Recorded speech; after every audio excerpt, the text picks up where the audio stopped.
두바이는 기본적으로 태생 자체부터 석유로는 못 산다는 것을 이미 파악을 했고, 그래서 이 나라의 힘은 이노베이션이에요. 근데 두바이의 단점은 뭐냐면 경제적 흐름에서 문제가 생기면 항상 휘청거려요. 손흥민 선수를 영입하고 싶죠. 그 한국 축구 팬들이 뭐 지금 토트넘이 좋아서 응원하는 거 아니잖아요. 예. 손흥민 선수 때문에 그러죠. 손흥민 선수가 만약에 사우디 축구팀으로 가면 한국 사람들도 그 팀 열심히 응원할걸요. 그러면 또 직관하기 좋아하는 우리 한국 사람들 가서 볼 거 아닙니까? 당연히 사우디 경제에 도움이 되죠.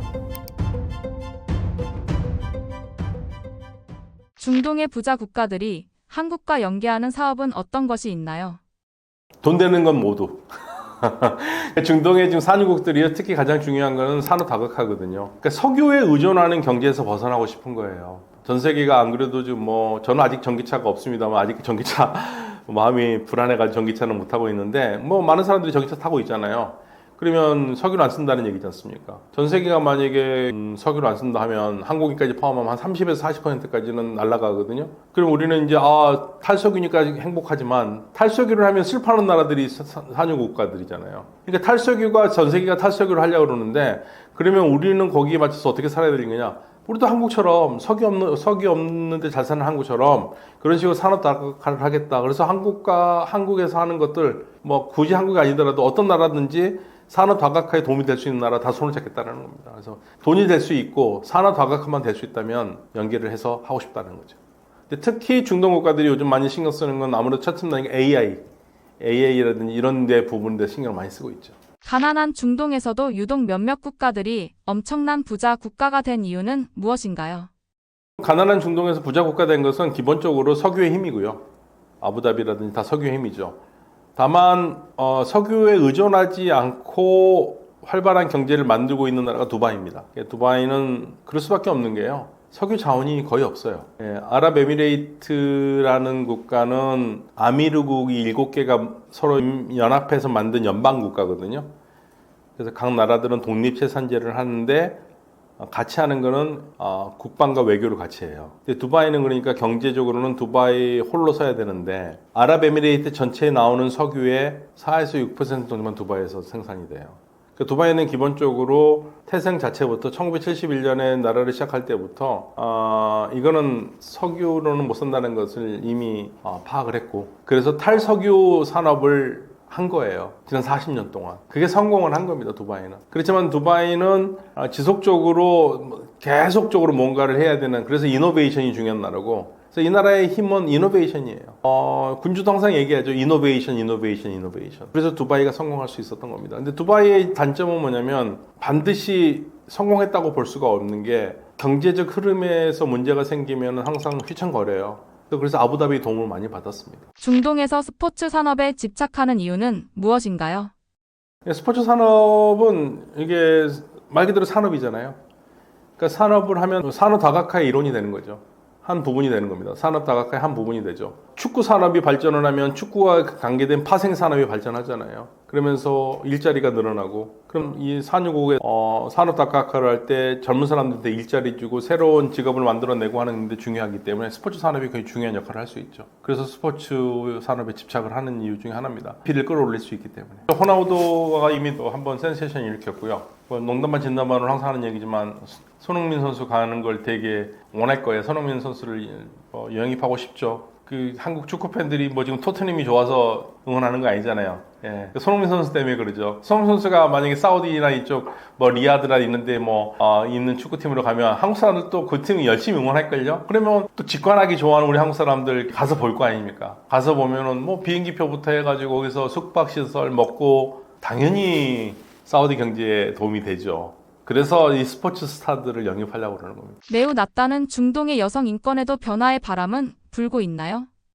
변화의 바람이라는 게 사실은 이제 이슬람과 사실은 크게 연관됐다기보다는 더 연관되는 것은 실질적으로 산업구조입니다. 그러니까 석유 중심의 산업구조에서는 여성의 인권이 낮을 수밖에 없어요. 여성의 사회생활을 안 해도 돼요. 석유가 많이 나면 사실은 국가에서 돈을 주잖아요. 그럼 가정들마다 굳이 여성들이 나와서 일을 안 해도 되는 거거든요. 그럼 당연히 그럼 전통적인 사회가 유지가 되겠죠. 그런데 왜 지금 여성 인권 신장이라든지 이게 나오는 얘기가 나오냐면 각 국가들마다 이제는 특히 사우디를 중심으로 해가지고 산업 다각화를 하려니까 산업 다각화 하면은 여성의 인력들도 필요한 거죠. 그래서 여성들이 그전에는 공부를 해도 학교 선생님이나 뭐 사무직 몇 개 정도밖에는 가지 못했었는데 이제는 여러 길로 교육받은 사람들을 흡수하는 사회 구조로 바뀌고 있거든요. 그러면 당연히 여성들이 인권이 신장될 수밖에 없죠. 예를 들면은 사우디에서는 뭐 히잡을 더 이상 쓰지 않아도 되거든요. 사우디에서 히잡을 쓰지 않고 그러면 한국처럼 뭐 예를 들면은 뭐 탱크탑을 입고 다닌다든지 뭐 미니스커트 입을 수 있느냐? 그건 아니에요. 거기까지는 아닌데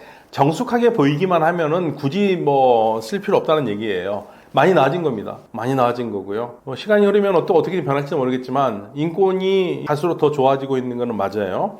그러나 기본적으로 중동 문화권이 남성 중심 문화권이거든요. 남성 중심 문화권이니까 바뀌는 데는 시간이 걸릴 거다. 우리가 지금 새로운 세대들, 우리 PD님도 비롯해가지고 우리 젊은 세대분들은 너무나 당연한 세상에서 살고 있다고 보잖아요. 근데 저는 우리 한국, 저 60년대생인데 한국의 발전 과정을 쭉 봐왔잖아요. 우리도 굉장히 지독할 정도로 남성 중심의 사회였습니다. 예, 남성 중심의 사회였어요. 남성이기 때문에 누리는 혜택이 너무 많았던 사회입니다. 그런데 우리가 그거를 잊어버리고 야, 사우디는 인권이 언제 하냐 그러는데 우리도 똑같은 과정을 겪었어요. 그러니까 사우디도 저는 그 과정을 겪고 있다고 보고요. 오히려 시작점 우리보다 더 나아요. 예, 더 시작점이 낮기 때문에 바뀔 겁니다. 바뀔 거라고 보고요. 다만 이제 전쟁 같은 게 있으면은 당연히 인권은 전쟁 나면 가장 피해자들은 노약자들이거든요. 여성 노약자들. 그래서 우리 한반도에도 그런 일이 없어야 되는 거죠.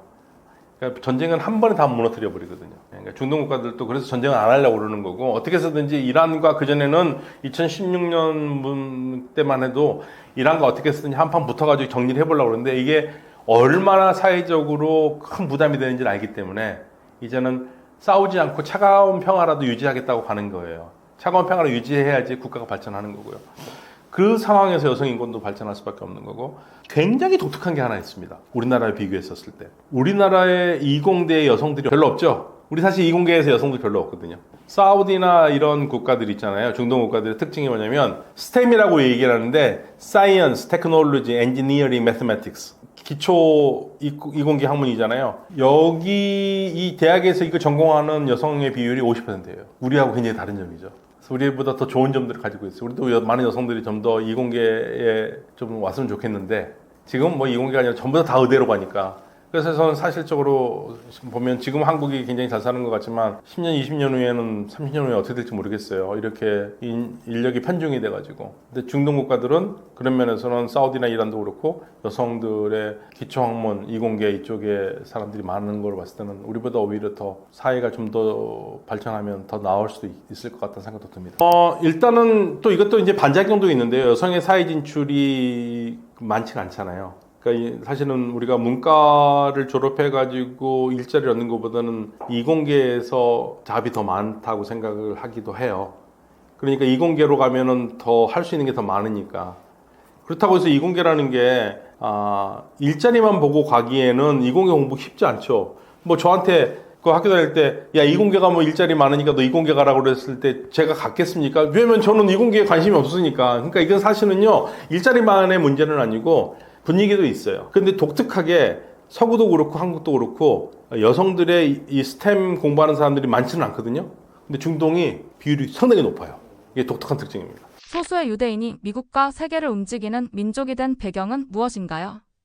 그러니까 유대인들이 오랫동안 유럽에서 박해를 받았잖아요. 보통 이렇게 박해를 받고 고난을 받으면 사실 생존하기 어렵죠. 근데 생존할 수 있었던 거죠. 왜냐하면 거기에는 유대인들의 종교가 있다고 봐요. 계속적으로 자신들의 정체성을 확인할 수 있는 경전이라는 게 있었고 히브리 성경 그걸 통해서 자신들의 정체성을 항상 다잡아갔고 그리고 그리스도인들이 천하게 보고 손대지 않았던 금융업을 이들이 장악을 했잖아요. 그게 굉장히 컸다고 봅니다.